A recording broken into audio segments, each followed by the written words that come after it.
একদিন দুপুরে ফারিয়া মায়ের সাথে বাজারে যাচ্ছিল।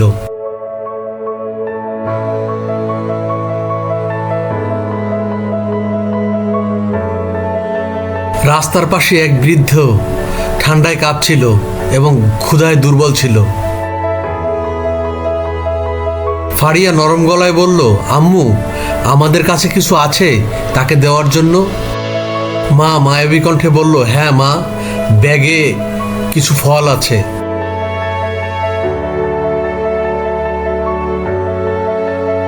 ফারিয়া ফলগুলো নিয়ে বৃদ্ধার হাতে দিল।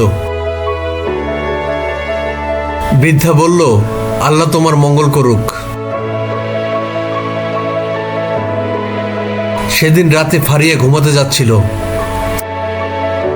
ফারিয়ার মা বলল, আজ তুমি জান্নাতের একটা দরজা খুলে দিলে ফারিয়া, কিন্তু আমি তোমাকে শুধু কয়েকটি ফল দিয়েছি। ফারিয়ার মা বললেন, রাসূল সাল্লাল্লাহু আলাইহি সাল্লাম বলেছেন, একটি খেজুরও যদি তুমি দান করো আল্লাহ তাও কবুল করেন। ছোট দানও যদি হয় নিঃস্বার্থ, তাও হতে পারে জান্নাতের চাবি। একটি ছোট কাজ হতে পারে জান্নাতের পথ।